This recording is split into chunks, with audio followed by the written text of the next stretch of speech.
Euphoria after getting engaged many times turns into despair when you start stressing over planning your wedding. Well, no fear. Jesse Saplinski joins us this morning with great tips on what to do, where to start. Good morning. Good morning. You know this all too well. You're a newlywed yourself. I am a newlywed, so it's definitely interesting to see it on two different spectrums, to be a wedding planner but also be the bride at some point very recently. So you get it. You can relate to totally how stressful it is Absolutely. on where to begin. You have some great tips, though, to keep in mind this morning. So let's go ahead and dive right in, because you have a lot of good ones. Number one, you say discuss what type of wedding you both want. Is that the key, both? Exactly. The bride sometimes just kind of takes the bull by the horn and just starts planning the wedding without thinking or consulting in the groom, and she may want a huge wedding, he might want a small wedding. I'm thinking the bride and the bride's mom sometimes tend to kind of take over, and then all right? the bridesmaids has,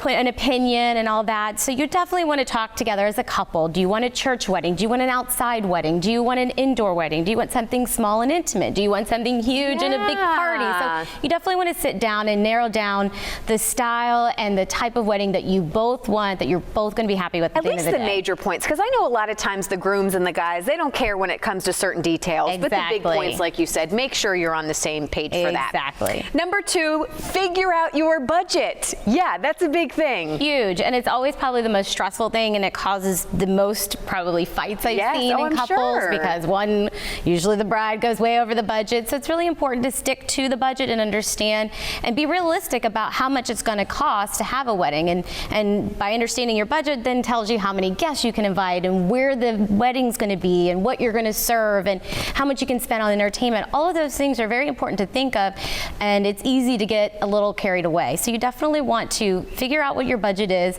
reasonably without putting yourselves into debt when you first get married, and just kind of really trying to stick to it as closely as possible. All right, and one of those things that's going to help with that budget, I know, is the guest list. Yes. So you say drop your guest list, including, this is interesting, an A list and a B list. Yes. So I don't want to know if I'm on the A list or the B list. I'm pretty sure I've gotten some invitations kind of late in the game that I was on a B list for a few weddings. However, I think it is very important because there are so many people you want to share that special day with, and sometimes you just can't include everyone. But when the RSVPs start coming in and you realize, wow, we really have room to invite a lot of the other people that are special to us, now we can send them an invitation because now we know we have the room and we have the budget for it. So that's what the B list is. That so is if what all the of a B sudden list. You have some extra room, exactly, you can send out those last minute and it's invitations. also important to keep in mind that a lot of venues have a minimum requirement. So if you're not going to meet your minimum, you definitely want to have a few extra people that you're going to be able to invite at the end of the day. We have just about a minute left. You say one of the last ones, pick a venue, then a date in that order. Why is that important? Because